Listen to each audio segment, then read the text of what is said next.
আসসালামু আলাইকুম। সবাই কেমন আছেন? আশা করি আমরা ভালো আছি।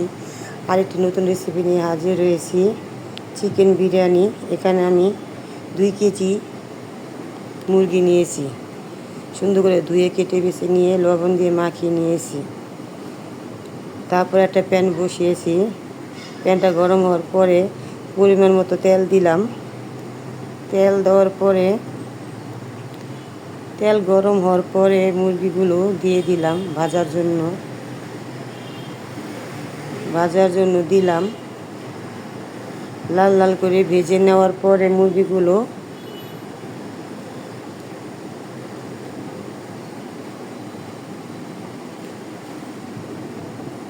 লাল লাল হয়ে ভেজে নেওয়ার পর আমি মুরগিগুলো উঠে নিলাম। আবারও কয়েকগুলো যা ছিল এগুলো আবারও দিয়ে ভাজলাম। ভাজার পর আবারও উঠিয়ে নিলাম। আবারও একটি প্যান বসালাম। প্যানের ভিতরে পরিমাণ মতো তেল দিলাম। এখানে এলাচি তেজপাতা দিলাম। দেওয়ার পরে পরিমাণ মতো পেঁয়াজ দিলাম। পেঁয়াজ দেওয়ার পরে পেঁয়াজগুলো দেওয়ার পরে সুন্দর করে নাড়াচাড়া করে নিলাম। নেওয়ার পরে লাল হয়ে গেছে, কিছু উঠিয়ে নিলাম ডেকোরেশন সাজানোর জন্য। তারপরে এখানে আমি পেঁয়াজ বাটা দিলাম। পেঁয়াজ বাটা দিয়ে নেড়ে চেড়ে নিলাম। কিছুক্ষণ নেড়ে চেড়ে নেওয়ার পরে ভাজা হওয়ার পরে আমি এখানে আদা রসুন অ্যাড করলাম।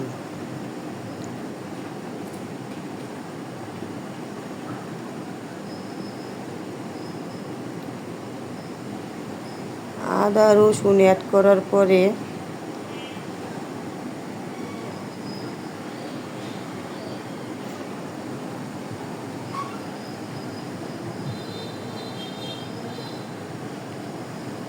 এখানে আমি ধনিয়া গুঁড়া দিলাম 1 চামচ। ধনিয়া গুঁড়া দিয়ে নেড়ে চেড়ে নিলাম। তারপরে আমি পরিমাণ মতো লবণও দিলাম। আবার একটু নেড়ে চেড়ে নিলাম। নেড়ে চেড়ে নেওয়ার পরে মাঝখানে আমি কয়েকটা কাঁচামরিচ দিয়েছিলাম। তারপর সেটা দেখাই নাই। তারপর আমি বিরিয়ানির মশলার প্যাকেট দিলাম 2 টেবিল চামচ। বিরিয়ানির মশলা দিলাম। দেওয়ার পরে সুন্দর করে নেড়ে চেড়ে নিলাম। নেড়ে চেড়ে নেওয়ার পরে আমি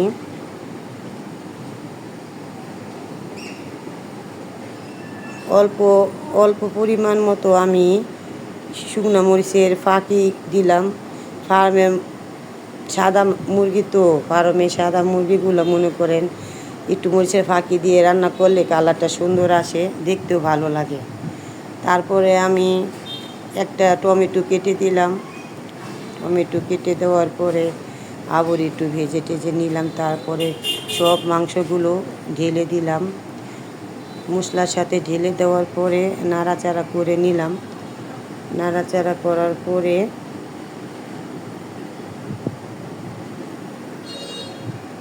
পরিমাণ মতো কিছু টক দই দিলাম। টক দই দিয়ে আবার একটু নাড়াচাড়া করে নিলাম।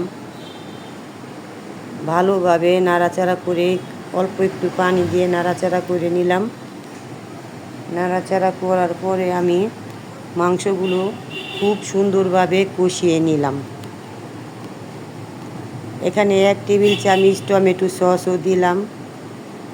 তারপরে নেড়ে চেড়ে আবার একটু কষিয়ে নিলাম।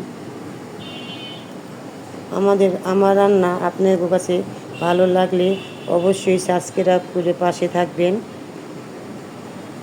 তারপরে অল্প একটু আমি কেওড়া জলও দিলাম। কেওড়া জল দেওয়ার পর আর একটু নাড়াচাড়া করে নিলাম। এভাবে রান্না করে বাড়িতে সবারই খাওয়াইবেন।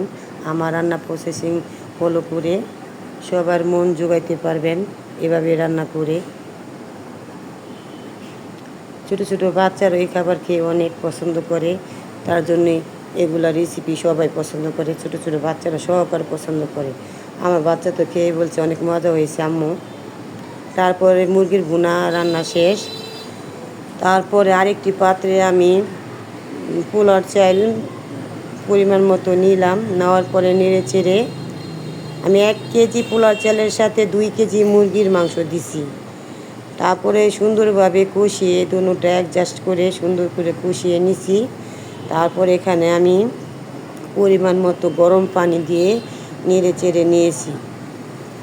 সুন্দরভাবে পরিমাণ মতো গরম পানি দেওয়ার পর এর আগে আমি একটু পানি দেওয়ার আগে আমি গুঁড়ো দুধ দিয়েছি আর লবণ দিয়েছি। লবণ দিয়ে নাড়াচাড়া করে নিয়েছি। তারপর আমি পানি অ্যাড করেছি।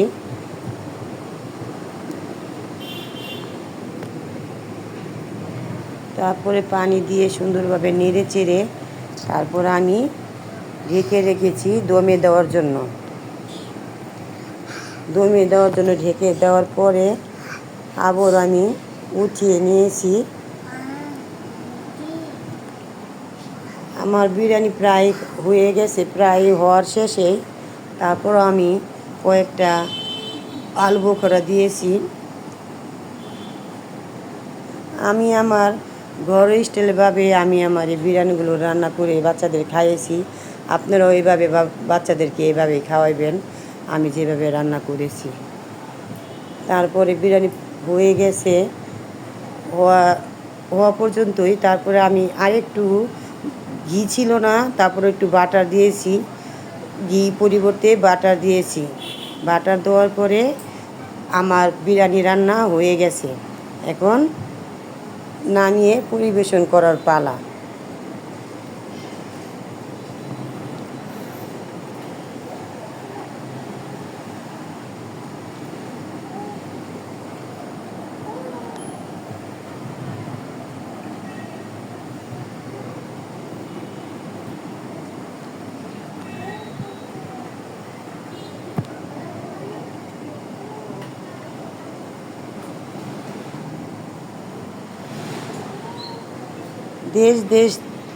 দেশান্তরে থেকে যেখান থেকে আমার এই ভিডিওগুলো দেখছেন সবাইকে অসংখ্য ধন্যবাদ। সবাই সুস্থ থাকবেন, ভালো থাকবেন। আজকে এই পর্যন্তই। আসসালামু আলাইকুম।